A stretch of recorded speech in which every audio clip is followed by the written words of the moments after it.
എല്ലാവർക്കും സുപ്രഭാതം. ഇന്ന് വളരെയധികം സന്തോഷത്തിലാണ്. ആറന്മുള വള്ളസദ്യ കഴിക്കാനുള്ള യാത്രയാണ് ഞങ്ങൾ 3 പേരും. അപ്പോൾ രാവിലെ ഞങ്ങൾ ട്രിവാൻഡ്രത്തു നിന്ന് തിരിച്ചു. 9 o'clock ആയപ്പോഴേക്കും ഞങ്ങൾ അമ്പലത്തിലെത്തി. ഇതാണ് അമ്പലത്തിൻ്റെ ഒരു വശത്തെ കവാടം. ശ്രീ പാർത്ഥസാരഥി ക്ഷേത്രം എന്ന ബോർഡ് കാണാം. വള്ളസദ്യ ഇന്നിവിടെ 9 വള്ളങ്ങളുണ്ട്. അപ്പോൾ എൻ്റെ ഹസ്ബൻഡിൻ്റെ ചേട്ടൻ്റെ മകളുടെ വഴിപാടാണ്. നമുക്ക് ഓരോ ആവശ്യങ്ങൾക്കും മനസ്സിൽ നമുക്കിങ്ങനെ ആഗ്രഹിക്കാം ഒരു വള്ളസദ്യ നടത്തുമെന്ന്. ഞങ്ങൾ ആദ്യം ഒരു വള്ളസദ്യ നടത്തിയിട്ടുണ്ട്. അതിൽ നമുക്ക് കൂപ്പൺ തരും. അപ്പോൾ ഒരു 250-350 പേർക്ക് ഫുഡ് കഴിക്കാൻ പറ്റും. ആറന്മുള വള്ളസദ്യ എന്ന് പറയുന്നത് ഭയങ്കര ഫേമസ് ആണ്. അപ്പോൾ അത് കഴിക്കുക എന്ന് പറയുന്നത് ഒരു വലിയ ഭാഗ്യം കൂടിയാണ്. അതിന് എല്ലാവർക്കും കഴിയില്ല. അങ്ങനെ എനിക്ക് അസുഖമായിരുന്നിട്ട് കൂടി ഞാനിന്ന് വള്ളസദ്യ കഴിക്കാനും വള്ളത്തിൽ പങ്കെടുക്കാനും കൂടി വന്നതാണ്.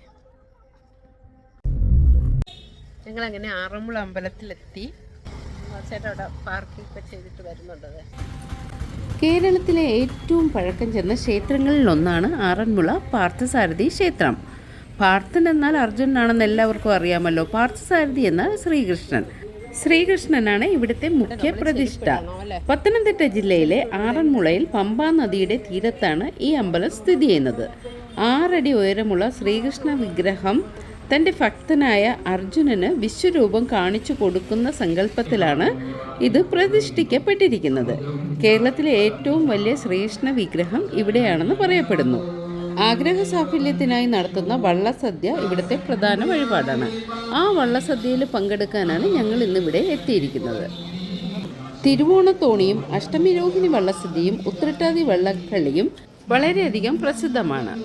ശബരിമലയിലെ അയ്യപ്പ വിഗ്രഹത്തിൽ ചാർത്താനുള്ള തങ്ക അങ്കിയും വഹിച്ചുകൊണ്ടുള്ള ഘോഷയാത്ര ആരംഭിക്കുന്നത് ഈ ക്ഷേത്രത്തിൽ നിന്നാണ്.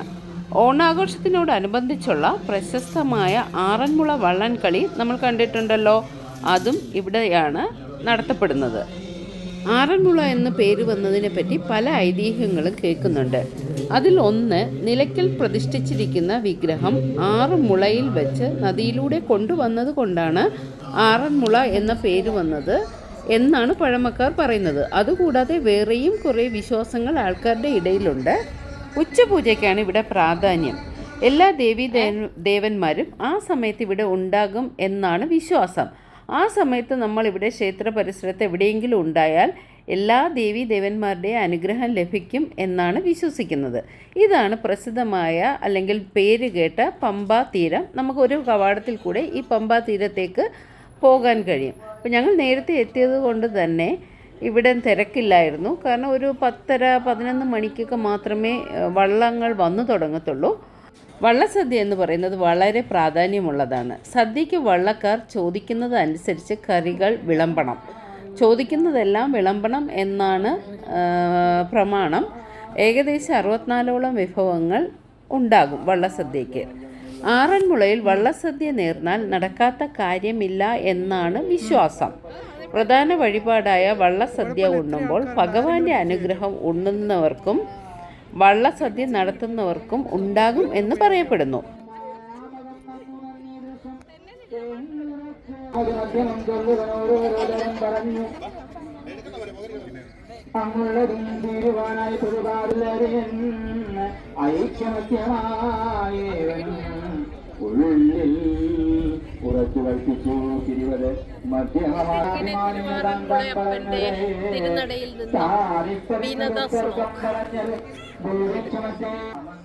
ഞങ്ങൾ ഇതിനോടകം അമ്പലത്തിലെല്ലാം കയറി തൊഴുതു വന്നു, പ്രദക്ഷിണം വെച്ചു. എന്നിട്ട് ഈ പമ്പാ നദിയുടെ തീരങ്ങളിലെല്ലാം കാണാമെന്ന് വിചാരിച്ചു. വളരെ റെയറായിട്ട് നമുക്ക് അങ്ങനെ ഒരു ചാൻസസ് കിട്ടത്തുള്ളൂ. കാരണം നമ്മൾ അമ്പലത്തിൽ പോവുക, പ്രദക്ഷിണം വയ്ക്കുക, തൊഴുതിട്ട് തിരികെ വീട്ടിൽ പോവുക, ഇതാണ് എപ്പോഴും പതിവ്. അപ്പോൾ ഇത് ഇപ്പോൾ ഏർലി മോർണിംഗ് എത്തി ഞങ്ങൾക്ക് സമയമുള്ളത് കൊണ്ട് ഞങ്ങൾ പമ്പാ നദിയെ വിശദമായി തന്നെ ഒന്ന് കണ്ടു. അതുമാത്രമല്ല അവിടെ ഒരു വള്ളപ്പുര ഉണ്ടായിരുന്നു. ഞങ്ങൾക്ക് ആ വള്ളം നേരിട്ട് അടുത്ത് നിന്ന് തന്നെ കാണാനുള്ള ഒരു സൗഭാഗ്യം ഉണ്ടായി. എന്തായാലും ഒരു പ്രത്യേക വൈബാണ് കേട്ടോ അവിടെ. പമ്പയാറാണ് ഈ കാണുന്നത്. ചേട്ടനും ചേച്ചി ആദ്യമായിട്ടാണ് വള്ളസദ്യയിൽ പങ്കെടുക്കുന്നതെന്ന് തോന്നുന്നു. നടക്കാൻ പേടിയാണ്. അല്ല, അത്രയും വരെയൊക്കെ നിൽക്കാം. ദാഹിക്കുന്നു. നല്ല തണുപ്പല്ലേ, ഒഴുക്ക് വെള്ളമുണ്ട്, അഴുക്കില്ല. ഇത് വള്ളംകളി സമയത്ത് എടുക്കുന്നതാണെന്ന് എനിക്ക് തോന്നുന്നു. ഇതാണ് വള്ളപ്പുര എന്ന് തോന്നുന്നു. ഇവിടെ നിന്ന് നേരെ നീറ്റിലോട്ടിറക്കും. ഇതൊക്കെ എത്ര ലക്ഷം രൂപയുടെ സാധനങ്ങളാണ്, ഉരുപ്പിടിയാണെന്നറിയാവോ? ഇതൊക്കെ ഇവിടെയുള്ളവരുടെ ഒരു വികാരമാണ്, കോഴഞ്ചേരി ആറന്മുളക്കാരുടെ. ഭക്തിയോടാ അച്ഛനൊക്കെ ആപ്പിണ്ടിയൊക്കെ നിർത്തി വെച്ച് അതിലൊക്കെ പന്തമൊക്കെ കൊളുത്തി വിളക്ക് അതുകൊണ്ട് ഇതൊക്കെ കൊണ്ട് പടിയൊക്കെ ഉള്ളവർ. എവിടാ വീട്? മേലുകര. മേലുകര. ആ രമ്യയുടെ വീട് മേലുകരയാ. അപ്പോൾ അതെല്ലാം അലങ്കരിച്ച് ഞങ്ങളുടെ കൊച്ചിലെയൊക്കെ അങ്ങനെയൊക്കെ ഇത് കാണാൻ നല്ല ഭംഗിയാണ്.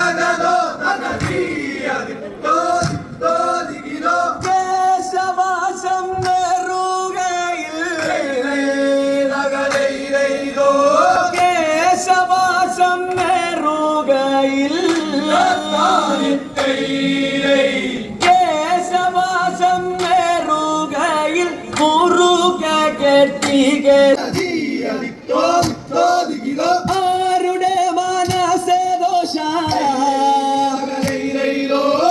ആരുടെ മനസ്സേ ദോഷ, ആരുടെ മനസ്സേ ദോഷ മാരുളിടാഞ്ഞൂതൈ, ആരുടെ മനസ്സേ ദോഷ മാരുളിടാഞ്ഞൂതൈ, ആരുടെ മനസ്സേ ദോഷ മാരുളിടാഞ്ഞൂതൈ.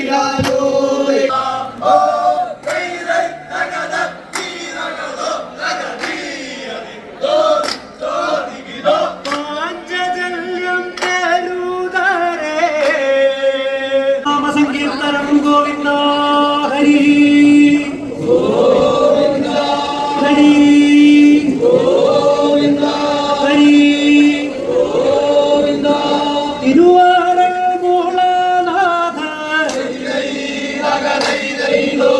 തിരുവാറന്മുളനാഥ, തിരുവാറന്മുളനാഥ,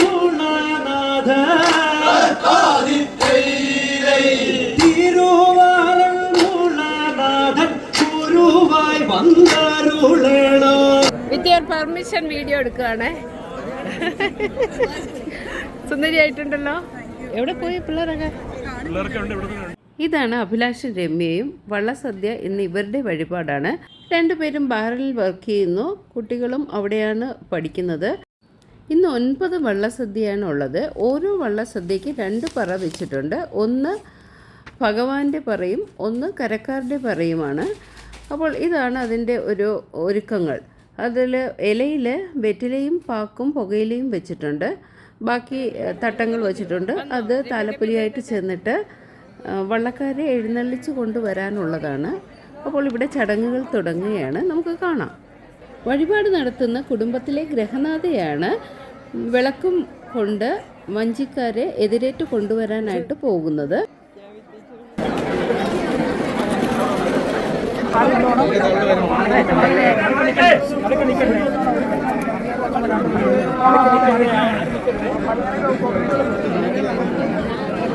ഇത് വള്ളം ശരിക്കും പറഞ്ഞാൽ നേരത്തെ വന്നായിരുന്നു കേട്ടോ. അവർ വിളക്കൊക്കെ എടുക്കാനായിട്ട് ലേറ്റായിപ്പോയി. വെള്ളം വന്ന് വെയിറ്റ് ചെയ്യുക.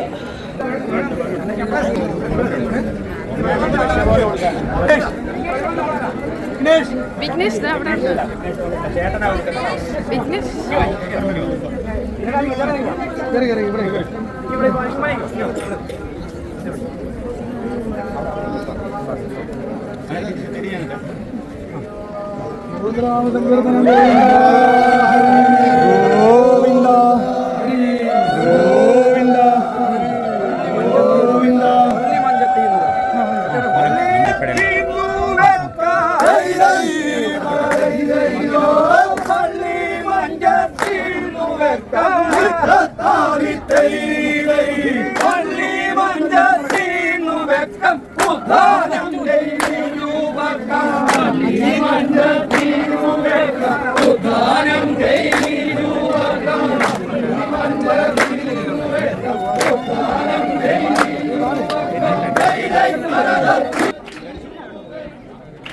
അടുത്തൊരു വള്ളം വരുന്ന കേട്ടോ.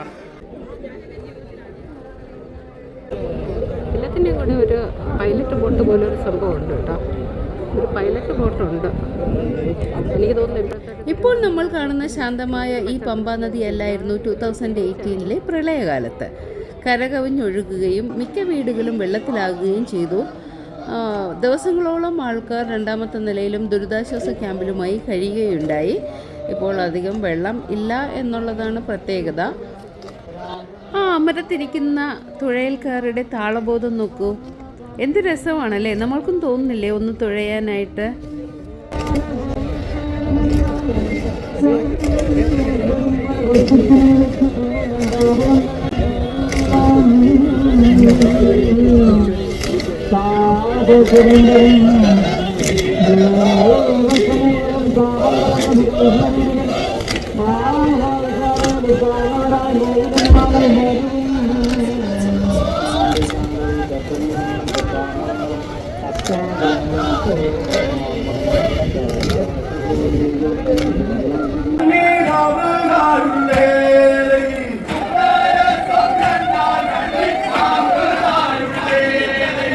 ഇങ്ങനെ അത് താലപ്പൊലി പോയിട്ട് പിന്നെ അതിങ്ങനെ സ്വീകരിച്ചുകൊണ്ട് വരുന്നതാണ്.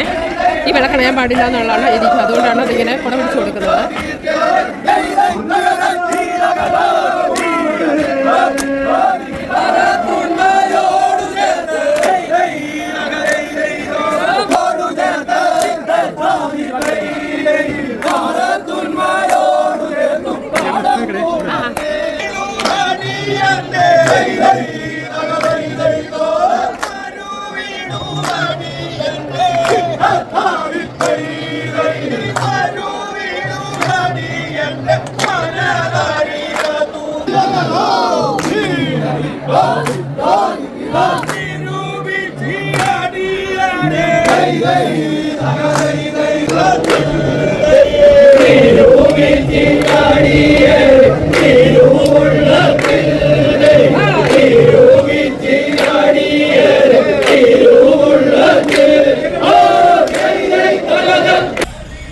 കാത്തിരുന്ന വള്ളസദ്യ കഴിക്കേണ്ട സമയമായിരിക്കുന്നു. നമുക്ക് അമ്പലത്തിൻ്റെ അകത്തല്ല സദ്യ നടക്കുന്നത്, ഒരു ഓഡിറ്റോറിയത്തിലാണ് പോവാണ്. ഇനി അവിടെ എന്തെങ്കിലും ഇടിയുണ്ടോയെന്ന് അറിയില്ല. നമുക്ക് കൂപ്പണുണ്ട്, അങ്ങനെയുള്ളവർക്ക് മാത്രമേ വള്ളസദ്യ കഴിക്കാൻ പറ്റുള്ളൂ. അല്ല, കൂപ്പൺ ഇല്ലാത്തവർക്ക് കഴിക്കാൻ പറ്റില്ല. ഓരോന്നും ഓരോ ഓഡിറ്റോറിയം അമ്പലത്തിൻ്റെ അവിടെയൊക്കെ ഉണ്ട്, നേരത്തെ ബുക്ക് ചെയ്യുന്നവർക്കായിരിക്കും. ഇതിപ്പോൾ ഒരു ഓഡിറ്റോറിയം ആണ് ഇവിടെ, പാഞ്ചജന്യം. അപ്പോൾ ആറന്മുള വെള്ളസദ്യയാണല്ലോ ഭയങ്കര ഫേമസ്. അപ്പോൾ നമുക്കിനി ആറന്മുള വെള്ളസദ്യ കഴിക്കാം. ഇതാണ് ഇവിടുത്തെ തിരക്ക്.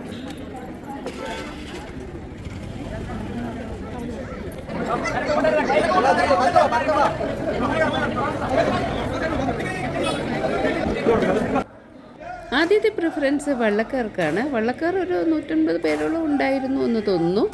ഓരോ വള്ളത്തിനനുസരിച്ചിരിക്കും. അപ്പോൾ അതിനു മുന്നേ തന്നെ കുറച്ച് ചടങ്ങുകളുണ്ട്, ആ ചടങ്ങുകളിലേക്ക് പോകാം.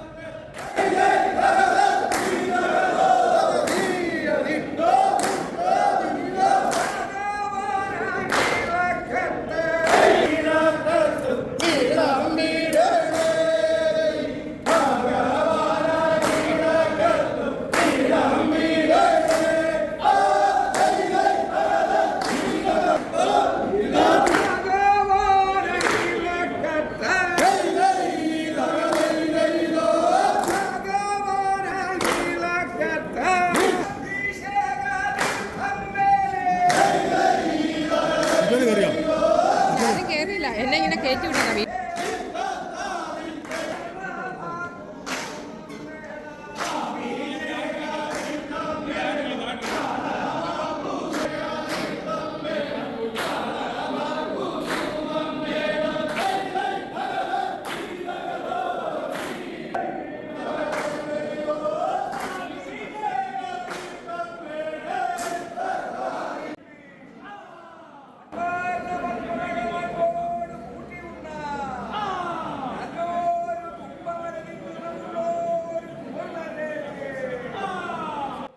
വള്ളസദ്യ കഴിക്കാൻ വരുന്നവർക്കൊപ്പം ഭഗവാനും ഉണ്ടാകും എന്നാണ് വിശ്വാസം. ആ വിശ്വാസത്തിൽ എല്ലാവരെയും നല്ല പോലെ സൽക്കരിക്കേണ്ടതാണ്. അവിടെ ഏറ്റക്കുറച്ചിലുകൾ ഒന്നും ഉണ്ടാകാൻ പാടില്ല. ഈ വള്ളസദ്യ നേർന്നാൽ നടക്കാത്ത കാര്യമില്ല എന്നാണ് വിശ്വാസമെന്ന് ഞാൻ നേരത്തെ പറഞ്ഞല്ലോ.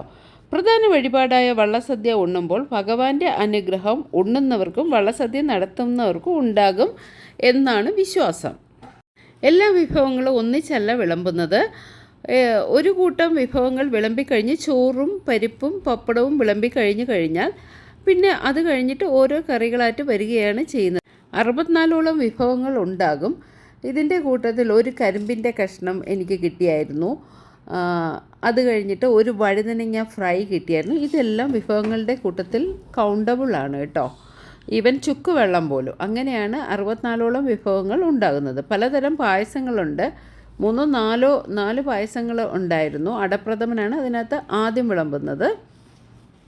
ചോറിട്ട് കഴിഞ്ഞാൽ പരിപ്പ് പപ്പടം, അത് കഴിഞ്ഞാൽ ചോറ് സാമ്പാർ, അത് കഴിഞ്ഞിട്ട് പായസങ്ങളുടെ വരവായി, അത് കഴിഞ്ഞിട്ടാണ് പുളിശ്ശേരി, രസം, മോര് ഇതെല്ലാം നമുക്ക് വിളമ്പുന്നത്. സാധാരണ സദ്യവട്ടങ്ങളിലെ പോലെ തന്നെയാണ്, പക്ഷേ കൂടുതൽ വിഭവങ്ങൾ ഉണ്ടാകും.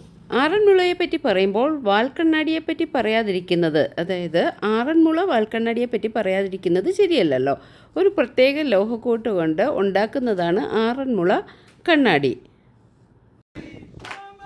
വള്ളസദ്യ കഴിഞ്ഞിട്ട് വള്ളക്കാർ തിരികെ പോകുന്നതിനും ചില ചടങ്ങുകളുണ്ട്. നമ്മൾ വള്ളസദ്യ നടത്തുന്നവർ എങ്ങനെയാണോ സ്വീകരിച്ചു കൊണ്ടുവന്നത് അതുപോലെ അവർക്ക് വെറ്റിലയും പുകയിലയും കൊടുത്തിട്ട് തിരികെ അവരുടെ കരയിലേക്ക്, വള്ളത്തിൻ്റെ അടിയിലേക്ക് നമ്മൾ കൊണ്ടുവിടണം.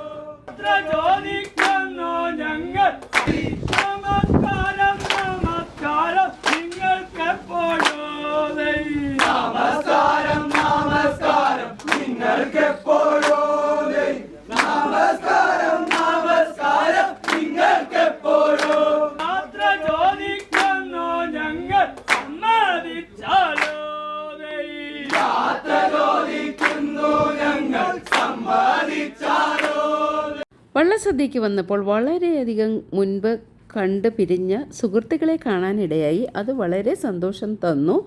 വള്ളസദ്യയെല്ലാം കഴിഞ്ഞ് വളരെയധികം സംതൃപ്തരായിട്ട് ഞങ്ങൾക്കും യാത്ര പറയാൻ സമയമായി. അപ്പോൾ എല്ലാം കൊണ്ടും മനം നിറഞ്ഞ് ഞങ്ങളും യാത്രയാകുകയാണ്. ഇതുവരെ എൻ്റെ വീഡിയോ കണ്ടിരുന്ന എല്ലാവർക്കും എൻ്റെ നന്ദി, നമസ്കാരം. ആദ്യമായിട്ടാണ് എൻ്റെ ചാനൽ കാണുന്നതെങ്കിൽ ദയവ് ചെയ്ത് സബ്സ്ക്രൈബ് ചെയ്യുക, നിങ്ങളുടെ ഫ്രണ്ട്സിന് ഷെയർ ചെയ്യുക, ലൈക്ക് ചെയ്യുക, നിങ്ങളുടെ അഭിപ്രായങ്ങൾ കമൻറ്റ് ചെയ്യുക. അപ്പോൾ അടുത്ത വീഡിയോയുമായി വരുന്നവരെ bye bye, see you, thank you for watching.